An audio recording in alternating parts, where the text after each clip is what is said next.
కిషన్ రెడ్డి గారు, మీరు చాలా క్లీన్ మనిషి, బాగా చిత్తశుద్ధి ఉన్న వ్యక్తి అని ప్రజలు నమ్మాలనే కదా మీ బాధ. ఇవాళ మీరు ఏమంటారు? నా వల్లనే ఇవాళ ఎయిర్పోర్ట్ వచ్చింది, నా వల్లనే తెలంగాణలో ఇవాళ అన్ని బతుకుతున్నారు ప్రజలు అంటున్నావు కదా. నీ వల్లనే ఇంకా ముందు కూడా RRR, ఆ తర్వాత మెట్రో, ఆ తర్వాత మూసీ ప్రక్షాళన, ఆ తర్వాత radial roads, skill university, sports university కూడా తీసుకొస్తే బ్రహ్మాండంగా ఉంటుంది కదా.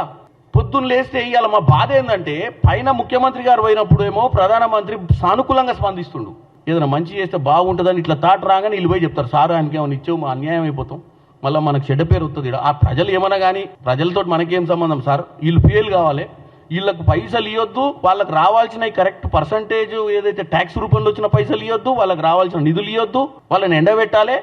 ఎండబెడితే ఆకలికి రాజకీయంగా పోతారు. పోయినాక ఇక మనమే కదా సార్ కొద్దిగా చూసి అని చెప్పి చెప్పడం వల్లనే ఈరోజు ముఖ్యమంత్రి రేవంత్ రెడ్డి గారు తెలంగాణ ప్రజల ముందు ఆయనకు చెప్తుడు, ఎయిర్పోర్ట్ వచ్చింది మా హయాంలో వచ్చింది, ముఖ్యమంత్రి మేము, ప్రధానమంత్రి మీరు, ఇది ప్రజలకు తెలుసు, రేపు హిస్టరీలో కూడా రాస్తారు. కాకపోతే నేను అనేది ఏంటంటే, తెలంగాణ ప్రజలకు ఇవాళ నీళ్లు, నిధులు, నియామకాల నినాదంతో తెచ్చుకున్న తెలంగాణలో ఇంకా చాలా పెండింగ్ పనులు ఉన్నాయి. వాటి గురించి మాట్లాడి వాటిని ఎట్ట చేద్దామని చెప్పకుండా, గత 10 ఏళ్ల నుంచి ఇక్కడ పాలన దోపిడీ జరుగుతుంటే నిమ్మకు నీరెత్తి నుండు. ఇదే ఆవేశం ఆ రోజు ఉంటే సగం దోపిడీ ఆపేటోళ్ళం.